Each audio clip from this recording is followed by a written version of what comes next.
I told Jesus it would be all right if he changed my name. The senior pastor's smile shone beneath the stage lights like glass polished by too many hands. He lifted his arm toward me, palm open, voice mellow as a hymn that had been rehearsed for 50 years. "Church," he said, drawing out the word so it filled every corner. "Let's welcome our fine associate, Pastor Mark Ellis." Applause cracked the air. Sound ricocheted off the vaulted ceiling, rolled over the stained glass windows, and slid back down into the pews like thunder.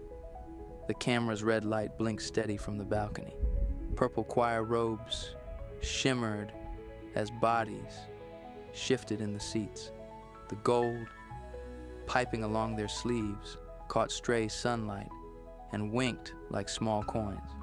Someone near the front jumped up, clapping harder than the rest, eager to be seen on screen. Behind the pulpit, the flag by the air vent quivered, the cloth snapping faintly in the current as though it too were expected to clap. I rose from the oak chair, Bible tight under my arm, and walked across the polished steps that reflected every shoe like a mirror. The smell of lemon oil floated from the pews. A whisper of perfume, rose water and powder, slipped off the choir loft. My pulse tapped a beat that did not match the applause. Mark. That was not my name. My name is Marcus King Ellis. At home, Mama had hung my birth certificate in the hallway between two saints of history, Marcus Garvey in sepia, jaw strong as stone, and Martin Luther King Jr. in black and white, weary eyes shadowed by destiny. The paper looked fragile in its thin frame, but Mama said it was armor. You couldn't pass through to the bathroom without their three faces, Garvey, King, and Ellis, staring you down. Daddy called it our family altar. The night I was born, he held me in the crook of his elbow while the kettle squealed on the stove. He whispered my name into my hair like a vow. Marcus for Garvey, King for Martin, Ellis for the family line they tried to bury, but couldn't. But here in this church, I was Mark. A name clipped short like hedges in a white picket lawn. As I reached the pulpit, the organist teased a soft chord, testing air. A tune rose uninvited from my chest, older than memory, rougher than breath. I told Jesus it would be all right if he changed my name. And deep in my soul, a protest pounded like fists against a locked door. But I never said you could. The thought rattled inside louder than the applause, but I smiled on cue. Asphalt blood. 3 days earlier, the city sweltered under a sun that bleached everything flat. Heat shimmered on asphalt, blurring the horizon into a mirage. There, in the middle of a lane, a black man lay face down, cheek pressed to the grit. Sirens wailed. Walkies spat commands. The crowd slowed, rubbernecked. A child on a bike stopped and stared until his mother yanked him away. By dusk, cardboard signs sprouted at corners. Justice for Tyrone. No more. I can't breathe. Ink bled dark into damp cardboard. A caravan of cars honked downtown. The sound bounced off glass facades and doubled back jagged. Preachers bellowed into megaphones, their voices shaking like tin. Women screamed his name until the syllables dissolved into hoarse, wordless cries. On Sunday, New Hope's senior pastor leaned heavy on the pulpit, eyes sad but mouth composed. "It's tragic," he sighed, each breath measured, "but we cannot defend lawlessness just because it is loud. God is a God of order. Officers have a job to do." Then with a flourish of his robe, he slung his arm over my shoulder. His grip anchored me in place. If more young men were like our Pastor Mark Ellis, we wouldn't have these problems with police just doing their jobs. The clapping snapped fast, sharp, desperate for release. Faces loosened with relief. A script had been handed out, and everyone knew their lines. I stared at the paisley carpet until the loops blurred. My name was being used like a baton, my father's shadow. The smell of sweat mixed with poster board glue always brings me back to my father, Reverend Jeremiah Ellis. He was the kind of man who wore out shoes on courthouse steps and kept extra bullhorns in the closet. As NAACP district leader, he scrawled petitions at our kitchen table. left voter registration maps taped to the fridge. He prayed with a voice that could slice stone, then marched until his knees swelled. One night someone smeared blood across our porch, thick, sticky lines that turned black in the morning heat.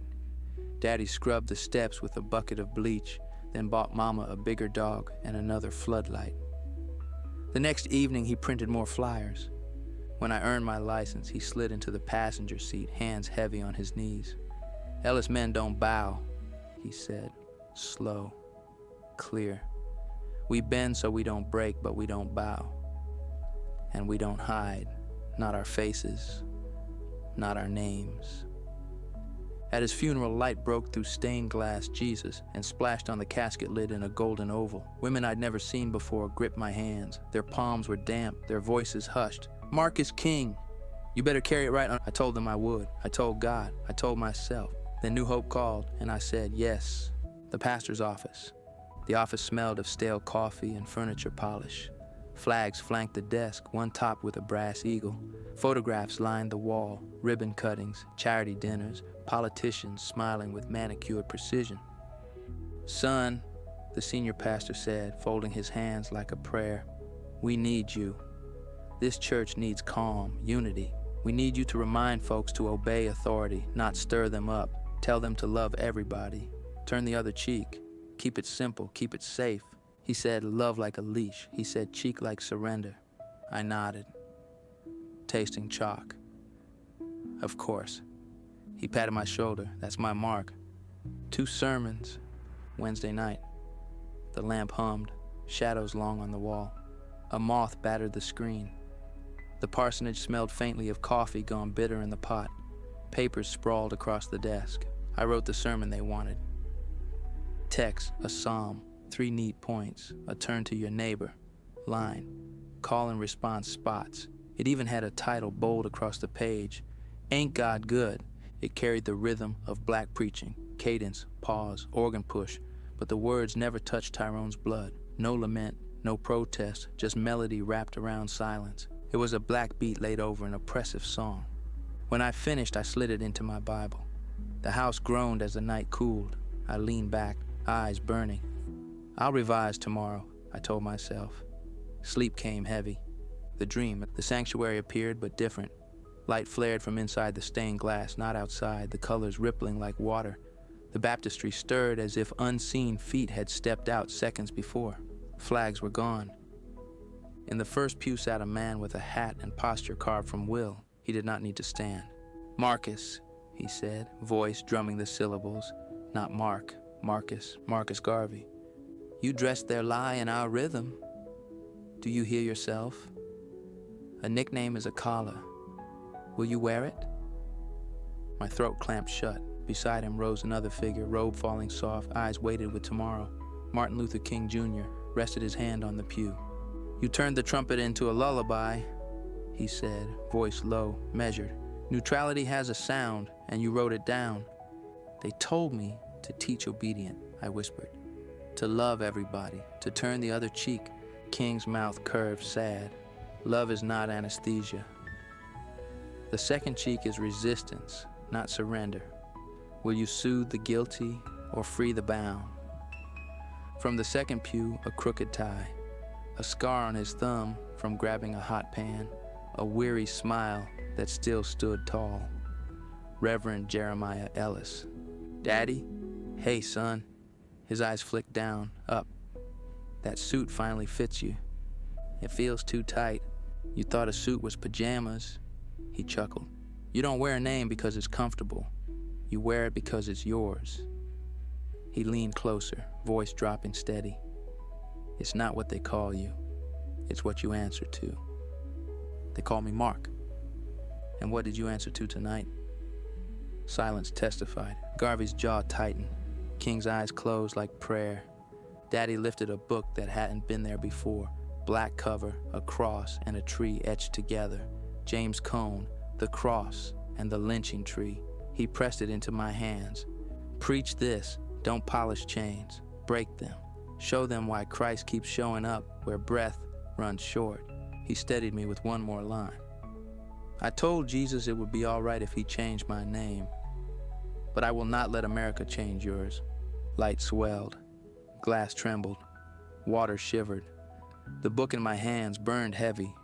I woke with my Bible open, Cone's book spread across it, writing the prophetic sermon. The lamp still hummed. Night leaned against the blinds. My pen rolled onto the floor and waited like it had somewhere to be. I opened the book, underlined, scribbled. My Bible lay open to Luke 23, Simon of Cyrene carrying the cross. My finger traced the name until I whispered cousin. And then the title came, sudden and solid. What the cross means to Tyrone. Not now, not today, but to Tyrone. To the man the news had reduced to mugshots.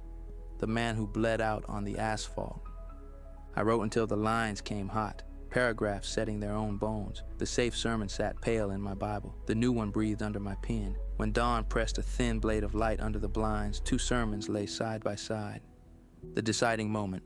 Sunday morning smelled of hairspray, coffee, and lemon polish. Bulletins fanned in greeters' hands. Choir robes swayed like curtains in the loft. The organist tested scales and tucked a blues slip back into silence. Ushers whispered greetings, as though holiness could be arranged like chairs. The senior pastor smiled for the camera. Church, let's welcome our fine associate, Pastor Marcus Ellis. I walked to the pulpit. Cone's book sat heavy beside my Bible. I slid the safe sermon out. The first line gleamed false, no matter what's going on in the world. I ripped it down the middle. Paper screamed truth sharper than voices. The sound cracked through rafters. A baby startled, then went still. I tore the halves again and dropped them in the wastebasket no one ever used. My name is not Mark, I said, gripping the pulpit. My name is Marcus King Ellis, and only Jesus will change my name. Gasps pricked the silence. A throat cleared. The organist's hands froze above the keys. I opened the prophetic sermon, What the Cross Means to Tyrone, and began, There's a cross on Calvary, and there's a tree in Mississippi. They both have dying and tortured bodies on them. And my Christianity forces me to remember them both. And I told Martin, Marcus, and Daddy I would never forget.